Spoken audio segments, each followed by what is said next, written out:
We have a neighbor that we cannot awake. What if the person you thought was safe in their own home became the target of a calculated predator?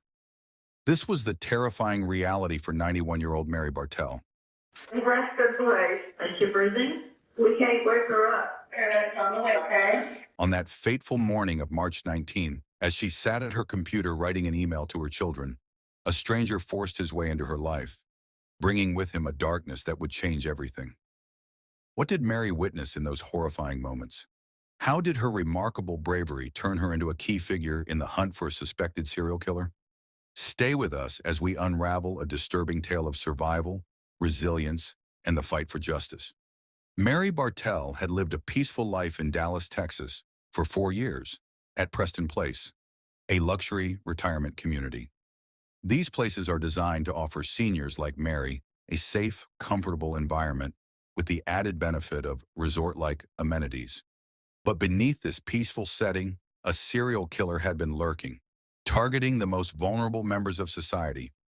But what made Mary's case stand out was her courage, which finally unraveled a killer's dark spree, shaking the retirement communities that had once promised safety and peace. In the quiet, safe surroundings of a 16-acre gated community, Mary Bartel lived a life of peace and friendship. Known for its security and friendly residents, the Preston Place retirement home had always seemed like the perfect home for Mary. Married for 67 years, she deeply missed her late husband, Don, who passed away in 2015. Despite the loss, Mary stayed active, going to Mass, attending daily exercise classes, and cherishing time with her close friends and family. But on March 19, 2018, everything changed. That morning at 9:26 a.m., a 911 dispatcher received a frantic call from an elderly woman at Preston Place. It was Jackie, Mary's close friend. On her way to pick Mary up for their usual exercise class, Jackie had arrived to find something unsettling.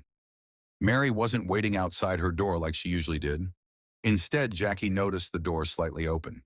Pushing it open, she stepped inside. And what she saw sent her heart racing. Mary was lying completely still on her bed, unresponsive. Jackie, in shock and panic, rushed to her friend's side, trying desperately to wake her. But Mary didn't move. Without hesitation, Jackie dialed 911, her voice trembling as she pleaded for help for her beloved friend. What had started as a normal day had taken a dark, disturbing turn. This wasn't just an accident. It was a sign of something far more sinister.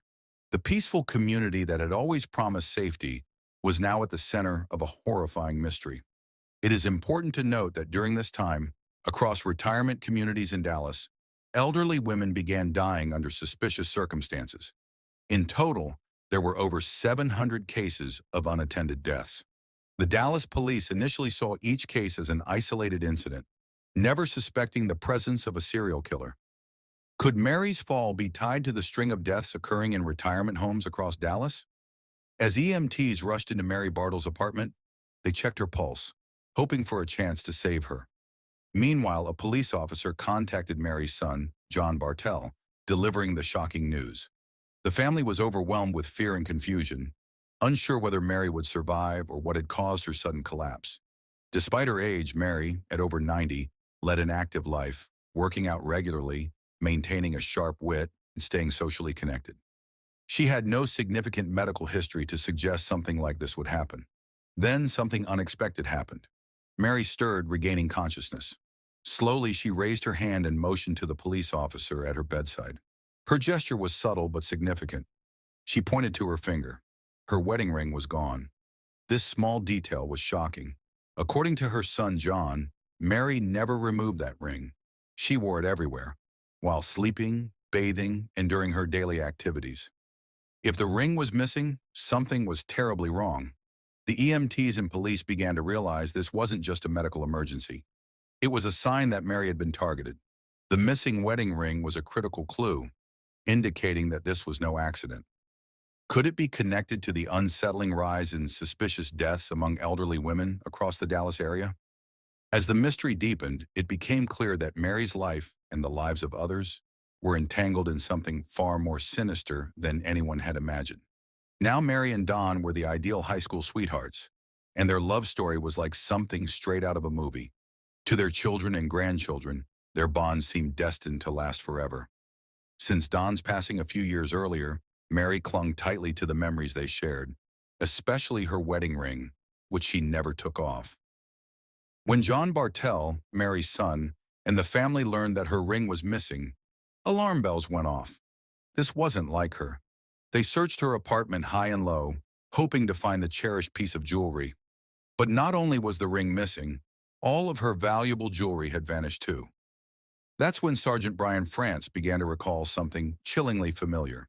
He remembered a bulletin from Officer Chapman about thefts involving deceased elderly women.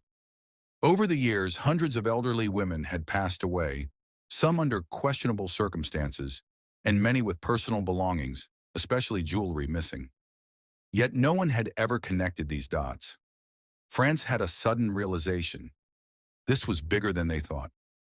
As Mary Bartel was rushed to the hospital, clinging to life, the investigation took a sharp turn. Mary's survival was not only crucial for her recovery, but also for unraveling a much larger and more sinister mystery. Investigators started revisiting other cases that had a haunting resemblance to Mary's, and that's when they stumbled upon the case of Helen Lee. 6 months before, in the summer of 2017, Helen Lee had experienced a similarly creepy situation. The unsettling pattern was becoming clearer, and with it, the horrifying realization that Mary's case wasn't an isolated incident, it was part of a disturbing trend that spanned years. Now Helen Lee, 82, had been living in the Parkview Frisco retirement community for 5 years. She had made a peaceful life there, enjoying time with her friends and frequent visits from her beloved granddaughter. Helen, a seamstress for over 45 years, found comfort in her close-knit group, including her best friend, 90-year-old Marilyn Bixler. The two women were inseparable, constantly spending time together, whether for lunch, dinner, or simply catching up. Living just floors apart in the same building, they had formed a bond that made their retirement years feel full of joy and companionship. But despite the community's reputation as a well-established and secure place for seniors, there were gaps in its security. The stairwell remained unlocked, and there were no surveillance cameras to monitor who came and went. By early September, Helen and Marilyn's routine was shattered. On Sunday, September 3rd, Helen's granddaughter grew concerned when her Grammy didn't show up for church. She went to check on her, only to find Helen lying motionless in her bedroom, her cane at her side. Law enforcement quickly assured the family that Helen had likely passed from a heart attack, a conclusion they didn't question at the time. Not long after, Marilyn Bixler was also found dead in her apartment. Both women were in their late 80s, and their deaths, though heartbreaking, weren't entirely unexpected given their age. Authorities chalked up the events to natural causes and decided not to perform autopsies, a decision that, at first glance, seemed reasonable. However, in light of what was happening with other elderly women in nearby communities, the deaths of Helen and Marilyn would soon raise more questions than answers. Were these really just natural deaths, or was something far more sinister at play? At first, no one could imagine who would want to hurt senior citizens. But something felt off to the families of Helen Lee and Marilyn Bixler. Both women were found lying perfectly straight, as if someone had carefully positioned them. Family members also noticed unusual bruises on their arms, and in one case, a pair of glasses was found twisted completely backward. Yet nothing was done. Helen's daughter recalls asking the police if they thought someone had hurt her mother. However, the response was discouraging, as they told her that her mother had died naturally and that someone had just happened to rob the jewelry off her cold, dead body. This explanation did little to ease her suspicion, especially after she realized that her mother's cherished ring, which she never removed, was missing. As similar incidents continued to surface, the local police were forced to look deeper into these unsettling events. A disturbing pattern emerged. A string of elderly women had died under similar circumstances, each one missing valuable jewelry. From wedding rings to gold necklaces, even a Rolex watch. The total worth of stolen items exceeded $500,000.